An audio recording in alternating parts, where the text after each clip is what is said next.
کہہ الگ ہو جاؤ گے اور مجھے تمہاری پیشانی دوسری چوکھٹے بھی جھکوانا ہے، وہاں بھی لانا ہے۔ اب پڑھیے قرآن اور پوچھیے علماء سے، قرآن کا فیصلہ سنیے۔ قرآن کہتا ہے حبیب اس قرآن کے متشابہ کا جاننے والا کوئی نہیں ہے، بس جو جانتے ہیں یا تو میں جانتا ہوں اور یا میں نے جنہیں پڑھا کے بھیجا ہے۔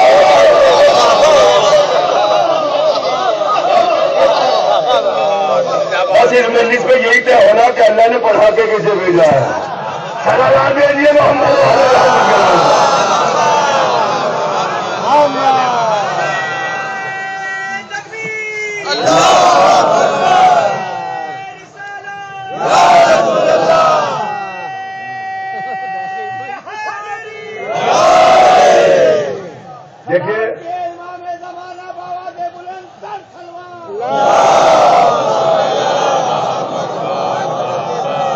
دیکھیے آپ راجدھانی میں بیٹھے ہیں،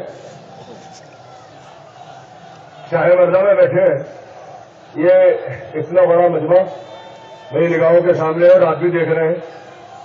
کیا آج تک کسی نے یہ سنا ہے کہ فلاں کے گھر بچہ پیدا ہوا ہے وہ قرآن پڑھ رہا ہے؟ نہیں سنا ہوگا، میں نے بھی نہیں سنا، مگر یہ سنا ہوگا کہ آج فلاں کے گھر فلاں کے بچے کی بسم اللہ ہے۔ میں ایک مثال دے دوں تاکہ بات واضح ہو جائے۔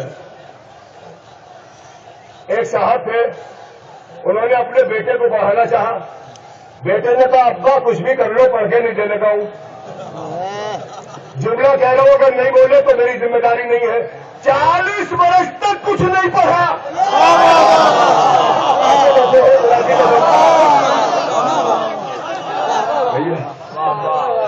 آپ ایمان سے بتائیے، جو شخص 40 برس تک کچھ نہ پڑھا ہو آپ اسے کیا کہیں گے؟ جاہل کہیں گے کہ نہیں؟ 40 برس کے بعد یہ خیال آیا کہ میاں کچھ پڑھ لو شاید کچھ بن جائے۔ اب یہ سوچ کے پڑھنا شروع کیا کسی بھی اسکول میں، 2-4 برس لوٹ پیٹ کے پڑھ لیے، اچھے اچھے کپڑے پہن لیے، ایران چلے گئے، وہاں سے پگڑی باندھ کے آ گئے۔ اب آپ اسے کیا کہیں گے؟ سناٹا کچھ آ گیا؟ عالم کہیں گے نا، عالم کہیں گے نا۔ تو جو کل تک تھا جاہل وہ آج بن گیا عالم۔ تو عالم کی تعریف کیا ہوئی کہ جس میں پہلے علم نہ ہو پھر علم آئے۔ جس میں پہلے علم نہ ہو پھر علم آئے وہ ہے عالم۔ یاد رکھیے گا اس بات کو کہ جس میں پہلے علم نہ ہو پھر علم آئے وہ ہے عالم۔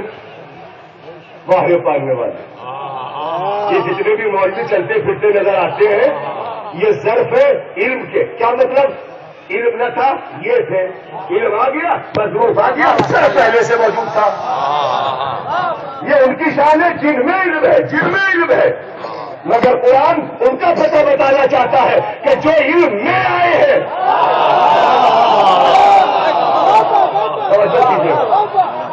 جو علم میں آئے ہیں۔ دیکھیے میں آپ کے سامنے قرآن کی کھلی ہوئی آیت پڑھتا ہوں، ارشاد ہوتا ہے بسم اللہ الرحمن الرحیم الرحمن علم القرآن خلق الانسان۔ رحمان نے پہلے تعلیم قرآن دی پھر انسان کو پیدا کیا۔ پہلے پیدا نہیں کیا ہے، پہلے تعلیم دی پھر پیدا کیا۔ اگر پہلے پیدا کرتا بعد میں تعلیم دیتا تو یوں کہتا الرحمن خلق الانسان علم القرآن۔ رحمان نے پہلے پیدا کیا بعد میں تعلیم قرآن دی، مگر وہ یہ کہتا ہے کہ میں نے پہلے پیدا نہیں کیا ہے، پہلے میں نے تعلیم دی ہے تب میں نے پیدا کیا ہے۔ ایک دنیا والوں اس کائنات میں ایک بچہ مجھے ایسا تلاش کر کے بتاؤ کہ جو خلقت سے پہلے علم لے کے آیا ہو۔ آگے نہیں، آگے نہیں، بتائیے کون تھا، کیا نام تھا، کہاں پیدا ہوا، باپ کا نام کیا تھا، کس خاندان سے تھا، یہ تو آپ کا میں تو جانتا ہوں کہ آپ جواب دیں گے، مگر میں ممبر پہ آیا ہوں، میری بہت بڑی ذمہ داری ہے، کہیں بہادر اور نیگر بھائی مجھے بعد میں پکڑ نہ لیں، تو اس لیے میں ایسے کا نام لوں جو سب خوش ہو جائے۔ جو سب سے پہلے تعلیم قرآن لے کر آئے وہ ہے حضور۔ میں جو کہہ رہا ہوں اس کا ذمہ دار ہوں، جو آپ سمجھ رہے ہیں اس کا ذمہ دار نہیں ہوں، وہ ہے حضور۔ دیکھیے دل تو خوش ہو گیا آپ کا، اس لیے کہ میں نے ممبر سے حضور کا نام لے دیا، مگر میں یہ سوال کر سکتا ہوں کہ کہاں بتائیے کون تھا جو یہ کہے کہ رسول اللہ قرآن پڑھ رہے تھے؟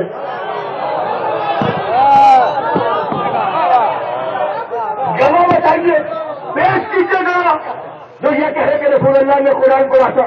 مسلمانوں کو تو چھوڑیے، اگر تمام کے تمام بنی ہاشم بھی یہ وقت مل کر کہہ دے کہ وقت ولادت رسول السلام نے قرآن پڑھا تھا تو میں کہہ دوں گا کہ غلط کہہ رہے ہو، اس لیے کہ ابھی تو وہ آیا ہے کہ جس پہ قرآن آئے گا تمہیں کیسے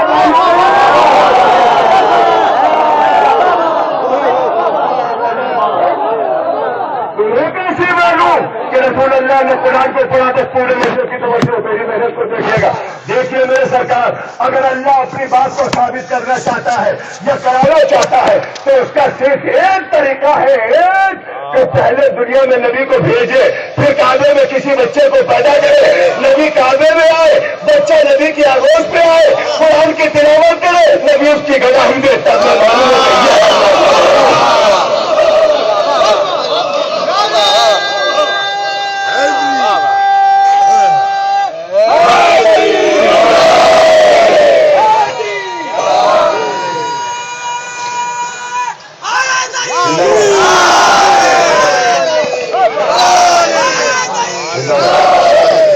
بس میرے سرکار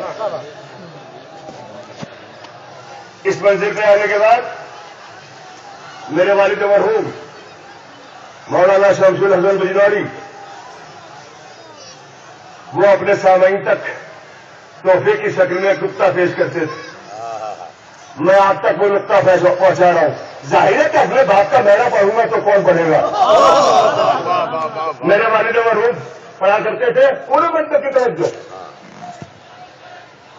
کیا صاحب پیغمبر ہے، پیغمبر اسلام ہے، مسجد پیغمبر ہے، فاطمہ کا شہزادہ آ گیا، نانا کے زانو پر بیٹھ گیا، جناب خضر بھی آئے، اللہ کے رسول کی بارگاہ میں ہاتھوں کو جوڑ کر کہتے ہیں یا رسول اللہ ان سوالوں کے جواب چاہتا ہوں۔ ابھی جواب نکلنے نہیں پڑا رسول السلام کی زبان سے کہ وہ 4 برس کا بچہ فاطمہ کا شہزادہ بولا نانا اجازت ہے خضر کو میں جواب دے دوں؟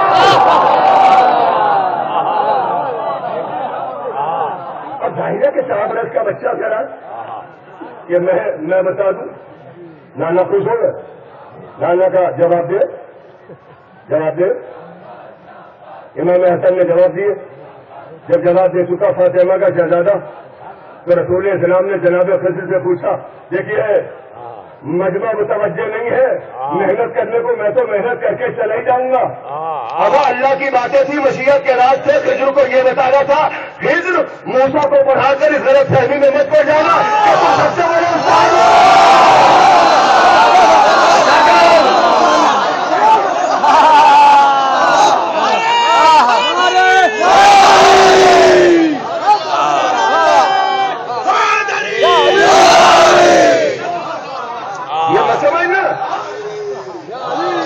سب سے بڑے استاد ہو۔ نہیں نہیں ایسی بات نہیں ہے، تمہارا مدرسہ کھلا ہے، وہاں جاؤ فاطمہ کے بچے سے پڑھنے کے لیے۔ میں جواب دوں کیا جواب دے؟ 4 برس کے بچے نے جناب خضر کے سوالوں کے جواب دیے، جب جواب دے چکا فاطمہ کا شہزادہ اب بھی مجمع نہ بولا تو کیا بولے گا؟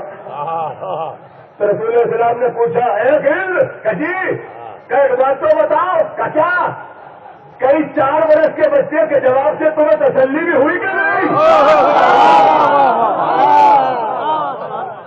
خضر نے ہاتھوں کو جوڑ کر جواب دیا اللہ کے رسول قسم خدا کی آپ کی زبان میں اور 4 برس کے بچے کی زبان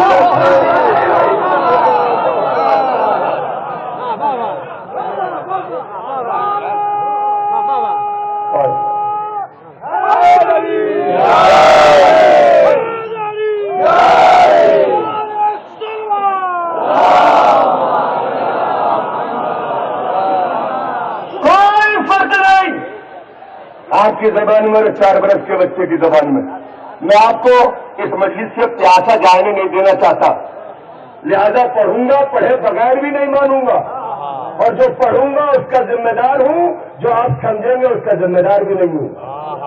آپ ایمان سے بتائیے کہ جس وقت 4 برس کا بچہ فاطمہ کا شہزادہ ان سوالوں کے جواب جناب خضر کو دے رہا تھا، اس وقت کوئی ایک صحابی بزم نبی میں ہوگا کہ نہیں ہوگا؟ ہوگا؟ اگر ہوگا تو ایمانداری کی بات تو یہ ہے میرے سرکار کہ کسی بھی صحابی کو کھڑے ہو کر یہ کہنا چاہیے تھا خضر سے، اے خضر بڈھے ہو کر نابالغ کی بات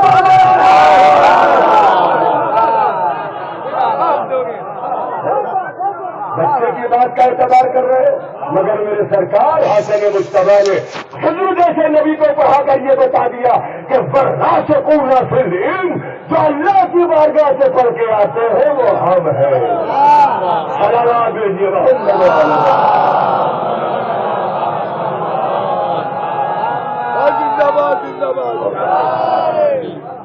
مصیبت تو یہ ہے کہ اس کے بعد بھی دنیا والے ہم سے یہ کہہ دیتے ہیں کہ ہم بڑھا دیتے ہیں۔ خدا کی قسم ہم کیا، ہماری اوقات کیا، ہم کیا بڑھائیں گے؟ بس ہمارا قصور اتنا ہے کہ رضا الہی جب کسی پیکر میں ڈھلی ہے تو ہم نے اسے محمد کہا ہے۔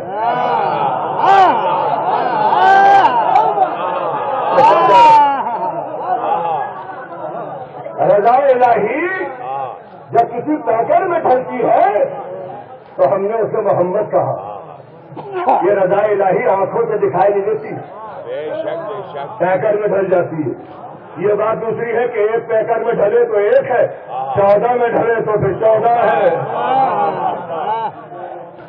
تم کس منہ سے کہہ رہے ہو کہ ہم بڑھا دیتے؟ ابے ہم بھی شیعہ ہیں، بے وقوف تھوڑی ہے۔ بس ہمارا قصور یہ ہے، دیکھیے اس 30 منٹ کی تقریر میں ایک جملے سے اس بات کا متبنی نہیں ہوا کیا مجھے دانت سے رواج ہے، لیکن ابھی جملے کی دانت چاہتا ہوں اسٹیج سے۔ ہمارے قصور صرف اتنا ہے کہ ہم نے محمد کے اسٹینڈرڈ کو گرنے نہیں دیا۔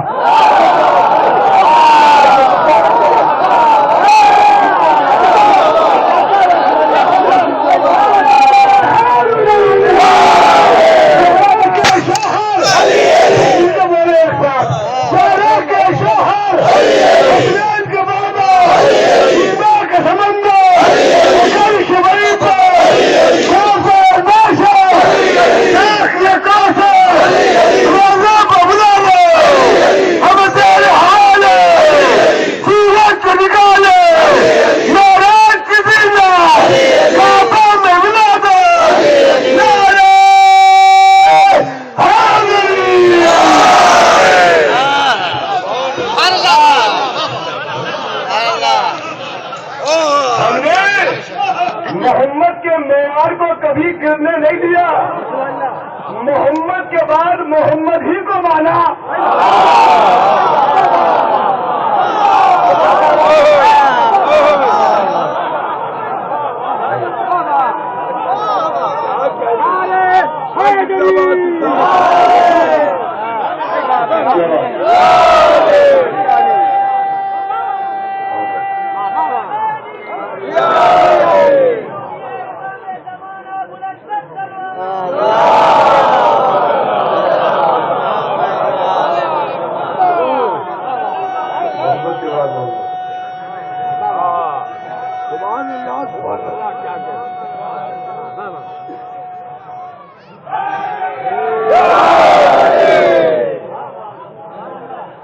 بس یہ ہے قصور ہمارا، ہم نے محمد کے بعد محمد کو مانا، محمد کے معیار کو، محمد کے اسٹینڈرڈ کو کبھی گرنے نہیں دیا۔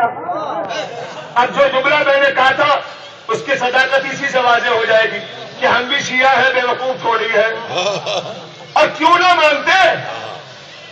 اس لیے کہ ہم نے کھلی ہوئی آنکھوں سے دیکھا، یہاں تو شکلیں بھی اتنی ملتی جلتی تھی کہ شب ہجرت بستر پہ سو رہا تھا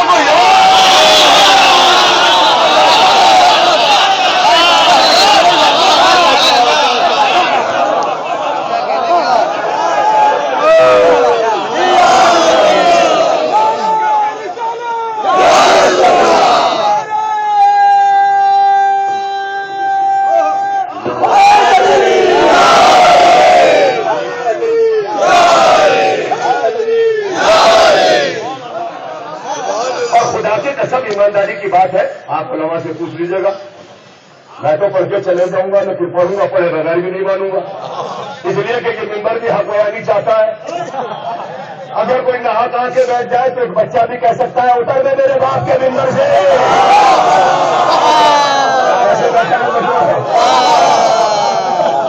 اور سنیے بچپنے کی بات مت سمجھیے گا کہ یہ بچپنے کی بات تھی، نہیں، بچپنے کی بات نہیں تھی، اترنا پڑا تھا، ورنہ اس اترنے والے کو یہ کہنا چاہیے تھا صاحبزادے آپ کے باپ کا ممبر نہیں ہے، رسول اللہ کا ممبر ہے، مگر ممبر سے اتر کے بتایا بچہ سچ کہہ رہا تھا، ہم تو ایسے ہی آگے بیٹھ گئے۔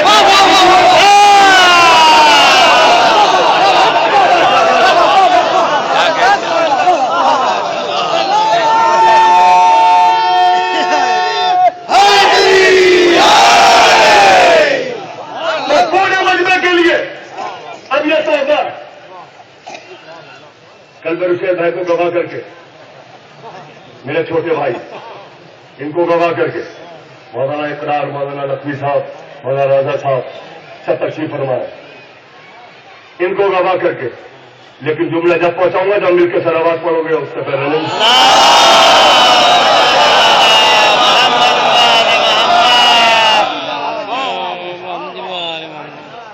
منزل علم میں تو کسی کا نام آتا بھی نہیں، لے دے کے ایک نام ابن عباس کا آتا ہے کہ وہ بھی مفسر قرآن تھے، مگر میں اس کو کیا کروں کہ اس دور میں بھی ایک ایسا ذہین، سمجھدار اور عقل مند پیدا ہو گیا تھا جس نے ابن عباس کا دامن پکڑ کے ابن عباس ہی سے پوچھ لیا کہ ساری امت یہ کہتی ہے کہ آپ سے بڑا کوئی عالم قرآن نہیں ہے، علم کا مالک نہیں ہے، تو میں آپ ہی سے کیوں پوچھ لوں، کسی اور کے چکر میں کیوں پڑوں؟ کیا پوچھنا چاہتے ہو؟ کہ یہ بتاؤ کہ آپ کی نظر میں علم علی کیسا ہے؟ کیسے بیٹھا؟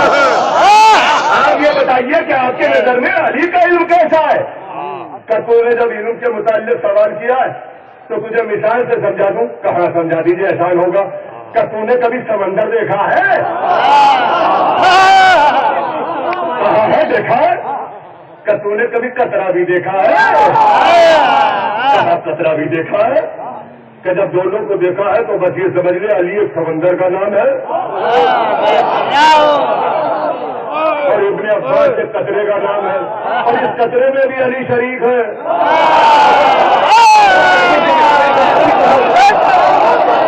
کیسے سنے؟ اس قطرے میں بھی شریک ہے۔ دیکھیے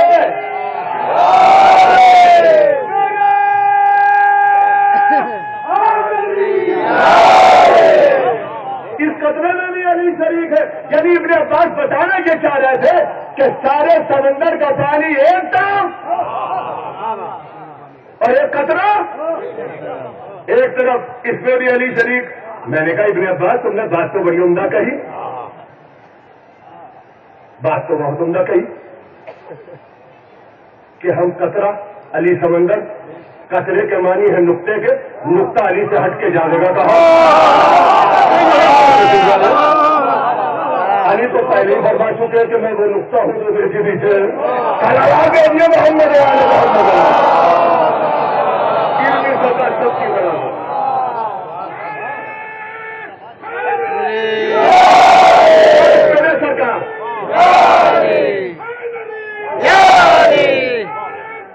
زندہ باد۔ بس میرے سرکار ایک میسج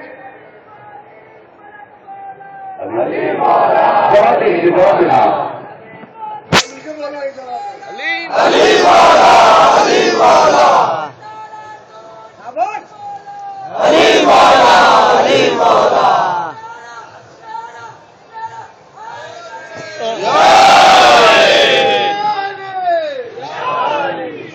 بس عزیزان محترم اس ممبر سے یہ میسج آپ تک پہنچنا بہت ضروری ہے.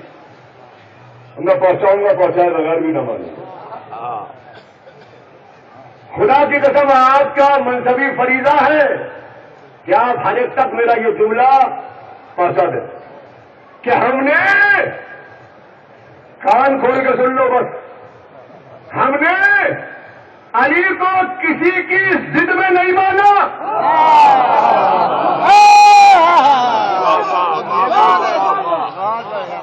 ہم نے علی کو کسی کے مقابلے پر نہیں مانا. مقابلے کا ہے کون جو مانے؟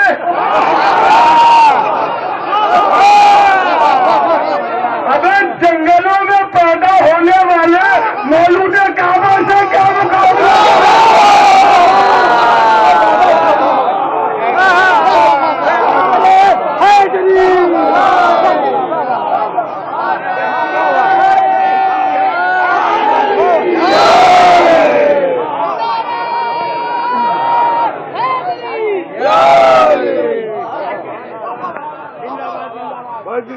ہم جانتے ہیں ہمیں معلوم ہے کہ اس دنیا میں آنے کے بعد کسی کی محبت کی کوئی گارنٹی نہیں ہے. اگر کوئی ایسا پرسن ایسا کوئی فگر آپ کے ذہن میں ہو جس نے سینے پہ ہاتھ مار کے یہ بھی کہا گھبرانا نہیں میں وہاں بھی آؤں گا.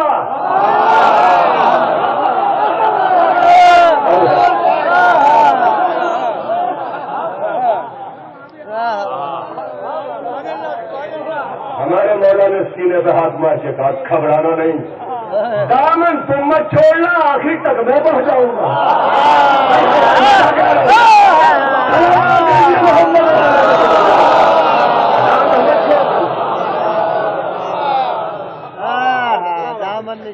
دامن مت چھوڑنا. خدا کی قسم ہمیں وہ صبح نہیں چاہیے جس میں ذکر علی نہ ہو. ہم اس شام سے نفرت کرتے ہیں جس میں ذکر علی نہ ہو.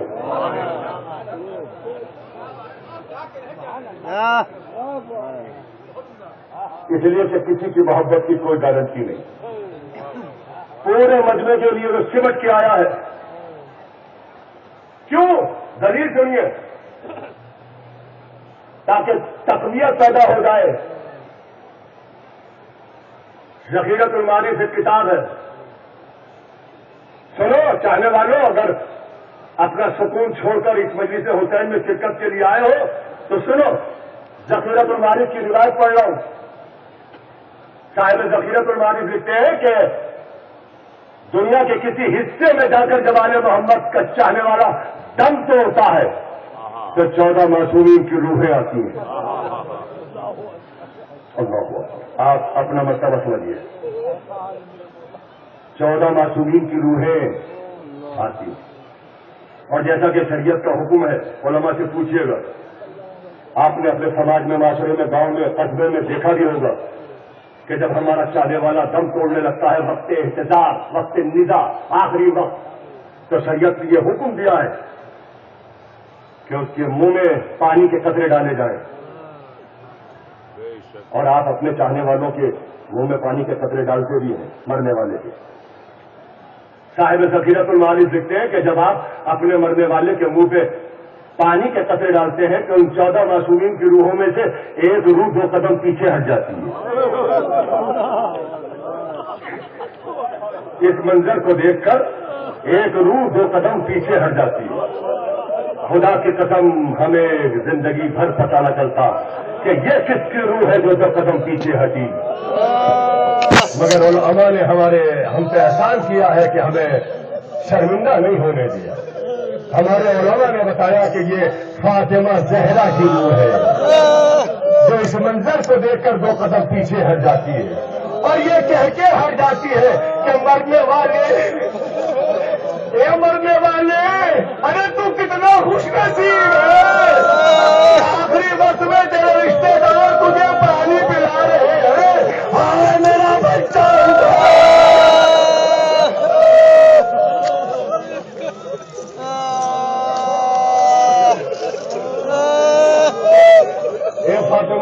تیری دعاؤں سے مستحق ہے یہ رونے والے، اپنی رحمت نازل فرمائے رونے والوں پر۔ اگر ایک گزارش کرنا چاہتا ہوں، اگر میری ناقص زبان سے کوئی کمی بھی رہ جائے مسائل میں تو آپ رونے میں کبھی مت کیجیے گا، اس لیے کہ زندگی کا بھروسہ نہیں ہے اور یہ الوداعی مجلس ہے، ایک لمحے کا بھروسہ نہیں، اور مجھے بھی اپنی دعاؤں میں نہ بھولیے گا، اس لیے کہ خدا جانتا ہے کہ میرے دامن میں بھی کچھ نہیں ہے آپ کی دعاؤں کے علاوہ۔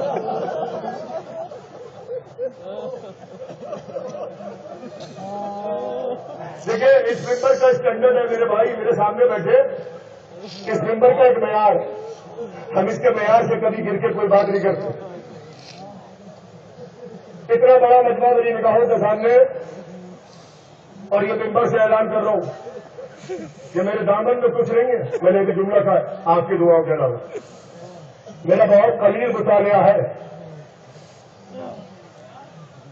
لیکن میرا جتنا بھی مطالعہ ہے اس مطالعے کے بھروسے پر آپ تک یہ بات پہنچا رہا ہوں کہ میں نے اس پوری کائنات میں اتنی غمزدہ بھی نہیں دیکھی جتنا علی کی بیٹی زینب کو دیکھا ہے۔ اگر اب بھی نہ روئے تو کبھی نہ روئے۔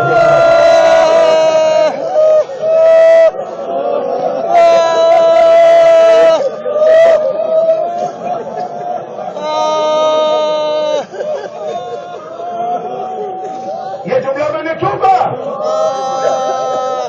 میں نے یہ جملہ آج تک کیوں پہنچایا میں نے اس جملے کو؟ اس لیے پہنچایا کہ میں نے اپنے گاؤں میں دیکھا، اپنے سماج میں دیکھا، آپ نے بھی دیکھا ہوگا کہ اگر کسی ماں کا جوان بچہ مر گیا، کسی بہن کا بھائی مر گیا، تو کم صبر کرنے والی عورتیں ہوتی ہیں نا، وہ اللہ کی بارگاہ میں شکایت کرنے لگتی ہے کہ پروردگار تو نے یہ بیٹا دیا کیوں تھا،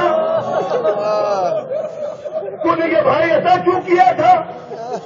میں کیسے پڑھوں اور آپ کیسے سنیں گے؟ اس لیے کہ رشتوں کے جتنے فرد ہو سکتے تھے وہ سب کے سب زینب کے سامنے قدم مقبل آنے سے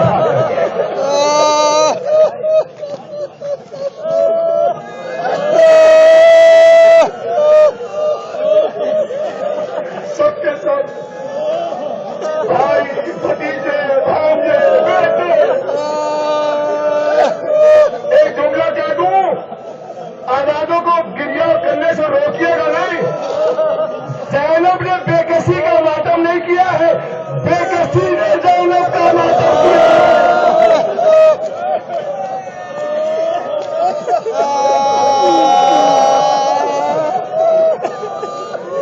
خدا کی قسم میں نے اتنی خاتون نہیں دیکھی جتنا علی کی بیٹی زینب کو دیکھا۔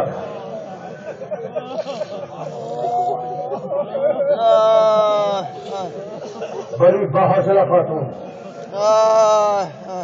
اتنا بڑا واقعہ گزر گیا، کبھی اپنے بچوں کو روتے نہیں دیکھا، جب بھی روئی وہ شاید کو روئی۔ سنیے یہاں سے ذرا مسائل کی شان دیکھیے گا، ہو سکتا ہے کہ کسی بچے کے ذہن میں یہ بات ہو، اس لیے میں اس کو دور کرنا چاہتا ہوں۔ ہو سکتا ہے کہ ہماری قوم کے نوجوانوں کے ذہن میں یہ بات ہو کہ 28 رجب کو حسین مدینے سے چلے، 2 محرم کو والد کربلا ہوئے، 7ویں سے پانی بند ہو گیا، عصر عاشور کو سب شہید ہو گئے، اس کے بعد پیاس کا سلسلہ ختم ہو گیا۔ نہیں میرے بزرگوں، میرے بھائیوں، میرے دوستوں، اس تصور کو کبھی ذہن میں جگہ مت دے دینا، اس لیے کہ جو بازاروں میں پیاسے تھے وہ درباروں میں بھی پیاسے تھے۔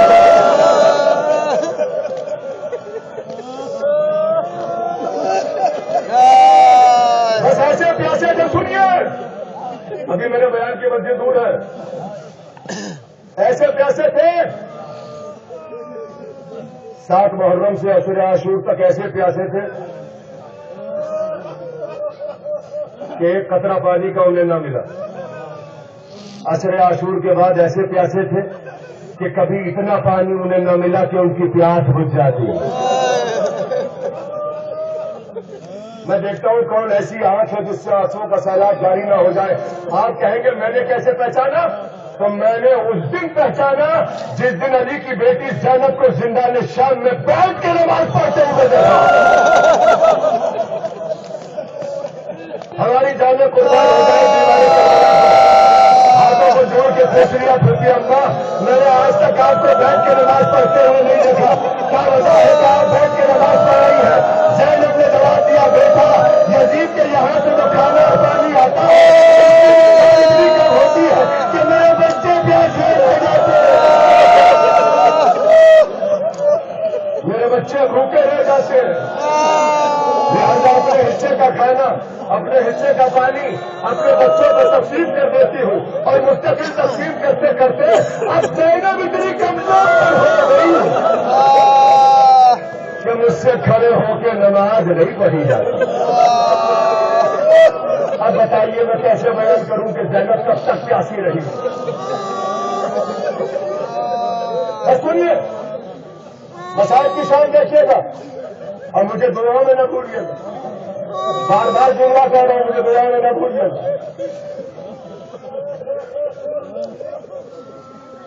حسین کی شہادت کے بعد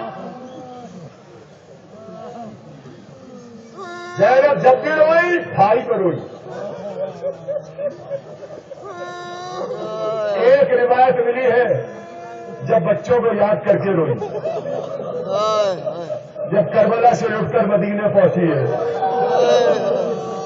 آپ ماتم کرنے آئے ہیں نا میں جانتا ہوں آپ کے دل بھرے ہوئے ہیں تو سنیے. جناب زینب جب مدینے پہنچی ہے تو اپنے شوہر جناب عبداللہ کے گھر پہ نہیں اتری ماں باپ کے گھر پہ اتری اور یہ کہہ کے اتری کہ میں ابھی اپنے بھائی پہ رونا چاہتی ہوں اس لیے کہ میں اپنے بھیا کو دل بھر کے رویا ہی نہیں ہوں. ماں کے گھر پہ اتری حسین پہ روئی. جناب عبداللہ جناب زینب کے شوہر جن کی سخاوت مشہور فقیر جب کسی سے ادھار لیتے تھے قرض لیتے تھے تو یہ کہہ کے لیتے تھے کہ جب جناب عبداللہ ہمیں دیں گے تو قرض واپس کریں گے. اور اتنا بڑا سطو جناب عبداللہ. جناب عبداللہ بیمار کربلا کے پاس پہنچے اور جانے کے بعد میں نے سید سجاد میں شکایت لے کے نہیں آیا ہوں. ہائے ہائے یار کیسے سنو گے خدا کی قسم. بیمار کربلا میں شکایت لے کے نہیں آیا ہوں مگر میں نے عام لوگوں کی زبان سے اپنے بچوں کے تذکرے سنے ہیں.